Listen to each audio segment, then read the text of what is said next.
विकास की इस अंधी दौड़ में इंसान या मानव जो है ना अपने स्वार्थ को पूरा करने के लिए पर्यावरण को काफ़ी तहस नहस किया है, काफ़ी क्षति पहुंचाया है। सरकार ने अपने महत्वाकांक्षी प्रोजेक्ट्स के लिए कई बार जंगलों को दोहन किया है, उन्हें बहुत अधिक संख्या में वृक्षों को काटा है, नदियों पर बांध बनाया है, ठीक है ना, जिससे पर्यावरण को काफ़ी क्षति होती है, काफ़ी नुकसान पहुँचता है। इसका आप लोग व्यापक रूप कभी देखते होंगे, भयंकर रूप से बाढ़ आती है तो कभी अचानक इतना अधिक तापमान बढ़ जाता है, जिसके कारण होता है क्या ना कि वर्षा की कमी हो जाती है, कभी इतना अधिक ठंडी पड़ जाती है। ये सब जो होती है तापमान जो होता है बदलना जो होता है ना पर्यावरण के ऊपर निर्भर करता है।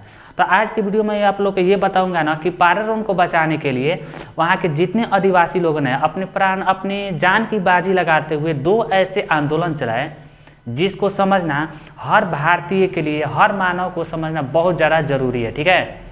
क्योंकि ये जो आंदोलन था ना, जितने भी आंदोलन चलाए गए थे उसमें सबसे ज़्यादा श्रेष्ठ एवं सार्थक आंदोलन को मैं मानता हूँ, क्योंकि ये जो आंदोलन था पूरी मानव सभ्यता को बचाने के लिए चलाया गया आंदोलन था, जिसमें बहुत अधिक संख्या में लोगों ने बढ़ चढ़ कर हिस्सा लिया था, जिसमें आदिवासी लोग शामिल थे। तो चलिए मैं इस वीडियो के माध्यम से आप लोग को समझा रहा हूँ। तो सबसे पहले आप लोग इस चैनल पर नए हैं तो चैनल को सब्सक्राइब जरूर कीजिए, साथ साथ में इस वीडियो को लाइक और शेयर ज़्यादा से ज़्यादा कीजिएगा, ठीक है। चलिए मैं आप लोग समझाता हूँ। सबसे पहले देखिएगा पर्यावरण को बचाने के लिए दो ऐसे आंदोलन जो चला था ना, जैसे कि बिश्नोई आंदोलन और चिपको आंदोलन, ठीक है ना। तो चिपको जो आंदोलन था ना वो प्रेरित था बिश्नोई आंदोलन से। तो सबसे पहले हम बिश्नोई आंदोलन समझते हैं, ठीक है ना। देखिएगा सन 1730 ईस्वी में जोधपुर के राजा अभय सिंह को अपना महल बनाने के लिए ना कुछ मोटे मोटे लकड़ी की जरूरत पड़ी, ठीक है। उस समय जोधपुर में हुआ का ना कि वृक्ष का अकाल था, वहाँ पर पेड़ पौधे नहीं थे। पास के एक गांव था जिसका नाम था खेजड़ी, याद रखना है खेजड़ी। उस समय खेजड़ी जो गांव था ना वहाँ पे मोटे मोटे वृक्ष के मतलब के वृक्ष थे, बहुत अधिक संख्या में जंगल थे, ठीक है ना। तो अपने सैनिकों को आदेश दिए कि वहाँ से खेजड़ी गांव से वृक्ष को काटने के लिए आदेश दिए। जब सैनिक वहाँ पर पहुँच करके जा करके ना वृक्ष को काटने लगे तो एक वहाँ पर एक आदिवासी महिला थी जिसका नाम था अमृता देवी, ठीक है ना। अमृता देवी जो थी ना उस बिश्नोई समाज की एक महिला थी। अमृता देवी ने क्या किया, उस पेड़ को काटने का विरोध किया। इस पर जो सेना थी ना, राजा की जो सेना थी ना, वो क्या की ना बोली कि ये राजा का हुक्म है, राजा को महल बनाने की जरूरत है तो हमको पेड़ की आवश्यकता है, इसलिए हम लोग काट रहे हैं। तो अमृता भी बोली कि ये जो आप लोग पेड़ काट रहे हैं ना वो मेरे धर्म के खिलाफ है, क्योंकि आदिवासी जो लोग होते हैं ना वो पेड़ पौधे को, जंगल को अपना वृक्ष मानते हैं, अपना देवता मानते हैं, ठीक है, उनकी पूजा करते हैं, ठीक है।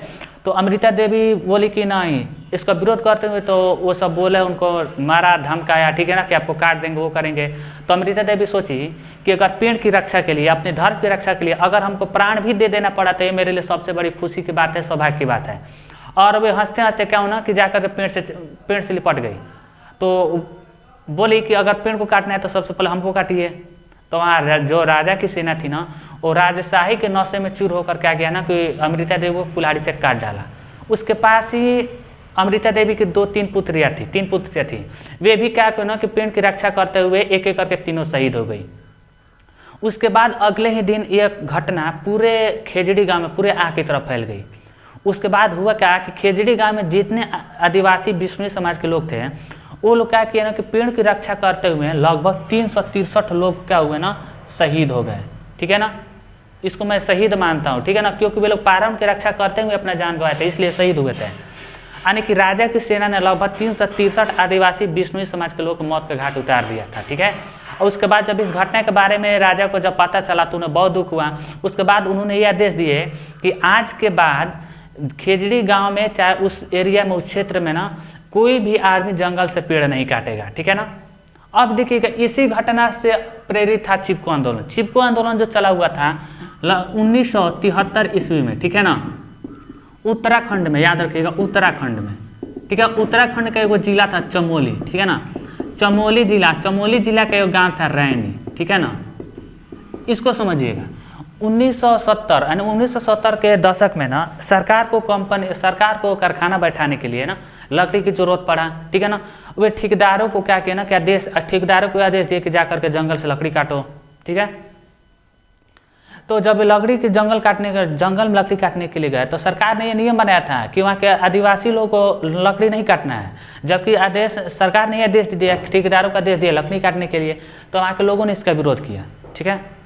क्योंकि आदिवासी जो लोग होते हैं ना, उन लोगों का जीवन जो आधारित होता है जंगल पर ही आधारित होता है।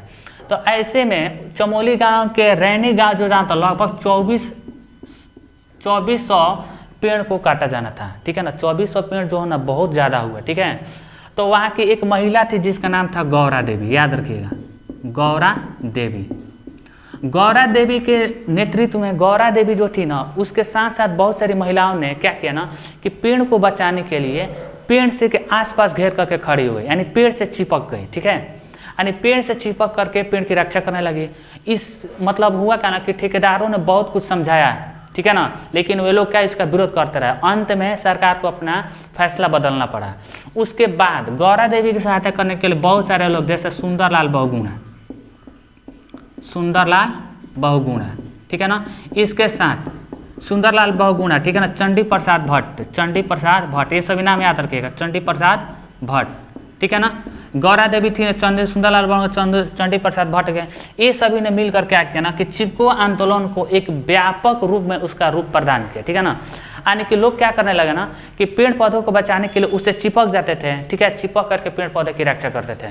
तो ये हमारा चिपको आंदोलन था, ये हमारा बिश्नोई आंदोलन था। बिश्नोई आंदोलन से ही चिपको आंदोलन प्रेरित था। चिपको आंदोलन 1973 में उत्तराखंड के चमोली जिला के रैनी गांव से हुआ था, और बिश्नोई आंदोलन 1730 ईस्वी में खेजड़ी गांव से हुआ था, ठीक है ना, जिसका नेतृत्व किया था बिश्नोई समाज के लोगों ने। और चिपको आंदोलन का नेतृत्व किया था सुंदरलाल बहुगुणा ने, याद रखिएगा। चिपको आंदोलन का नेतृत्व किसने किया था? सुंदरलाल बहुगुणा ने। और सुंदरलाल बहुगुणा को वृक्ष मित्र के नाम से जाना जाता है, याद रखना है, वृक्ष मित्र, जिनका हाल ही में अभी कोरोना की वजह से इनका निधन हुआ था, सुंदरलाल बहुगुणा का 21 मई 2021 को, ठीक है ना। तो ये हमारा चिपको आंदोलन था, ये हमारा बिश्नोई आंदोलन था।